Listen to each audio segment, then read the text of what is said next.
Have you ever been sitting in complete silence, yet felt a noise louder than any shout roaring inside you? The sound of anxiety, the echo of past regrets, or the dread of the future.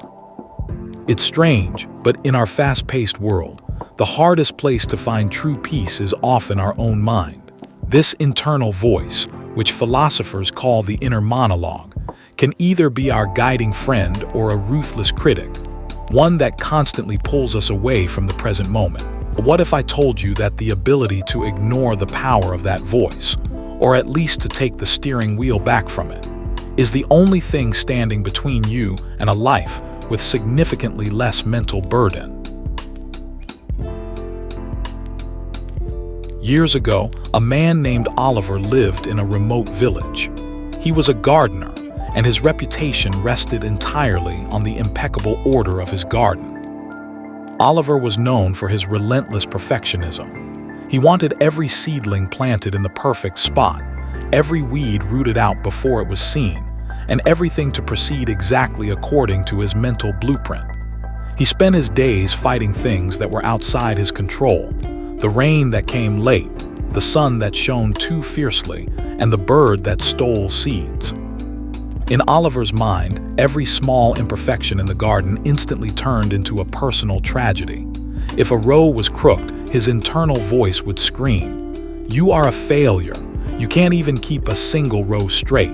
You don't deserve peace." He didn't enjoy his work. He only reacted to it. He woke up stressed every day, not to witness beauty, but to search for flaws. In reality, Oliver no longer lived in a garden, but in a field of anxiety he himself had planted. One day, a fierce storm hit. Oliver's favorite apple tree, which he had spent years carefully shaping, snapped and fell to the ground. Oliver sat down on the broken trunk. For the first time, the internal noise was silent, not because of peace, but because of utter exhaustion. He simply had no energy left to fight his mind's demands. In that enforced silence, an old man walked by, observing the destruction with quiet dignity. Oliver said despairingly, "My garden is ruined. My effort is wasted." The old man shook his head and replied, "No, gardener, only your tree is broken."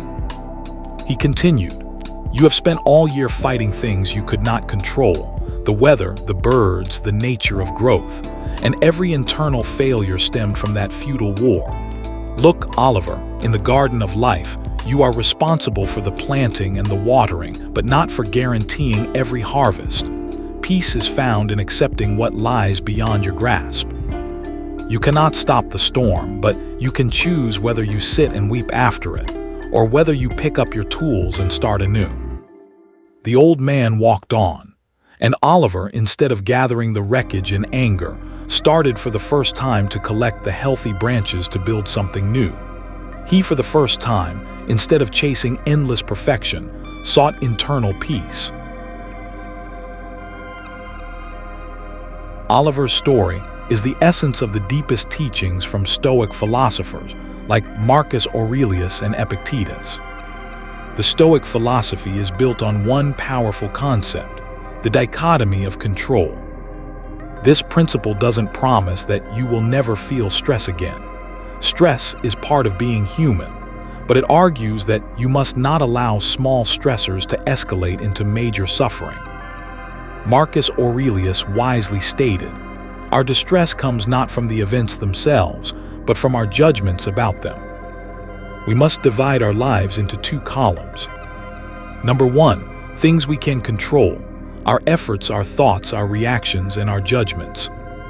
Number two, things we cannot control: the outcome of our work, the behavior of others, the weather, the past, and often, the very first thoughts that pop into our head.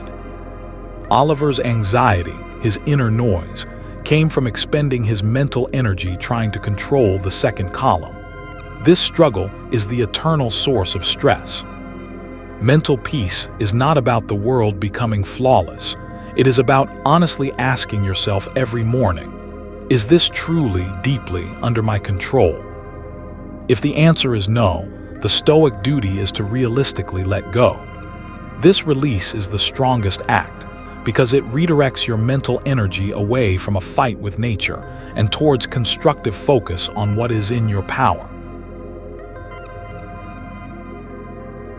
How can we apply this ancient wisdom to our stressful modern lives? Here are 3 key actions to quiet the inner noise. Number 1, the observer technique. When an anxious thought enters your mind, separate yourself from it. Instead of saying, "I am going to fail," say, "I notice a thought that says I am going to fail." This mindfulness practice helps you treat the thought as data, not as an absolute command. Number 2, premeditation of adversity, premeditatio malorum. This is a realistic anti-anxiety Stoic exercise.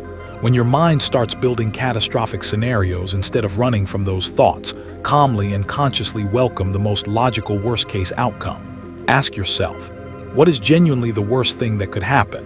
And then, most importantly, if that happens, what resources do I have to get through it? You eliminate the unknown factor of fear. Anxiety thrives in the dark, but when you bring it under the light of reason and map out your resources, for example, if I lose my job, I can use my savings for 3 months and learn a new skill in the meantime. The fear loses its power over you.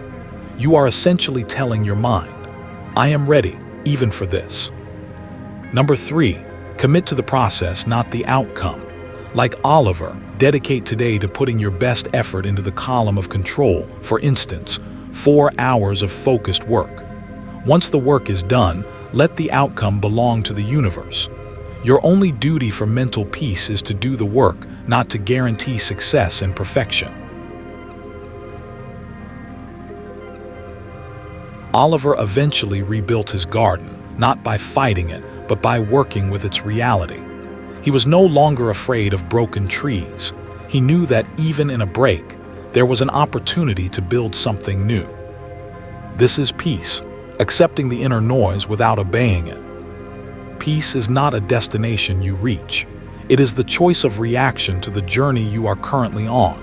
Today, listen to your inner noise, identify it, and gently ask, are you under my control? If not, let it go. And you will find that while the problems won't disappear, their power over you will certainly diminish. Remember the wisdom of Marcus Aurelius. You have power over your mind, not outside events. Realize this and you will find strength,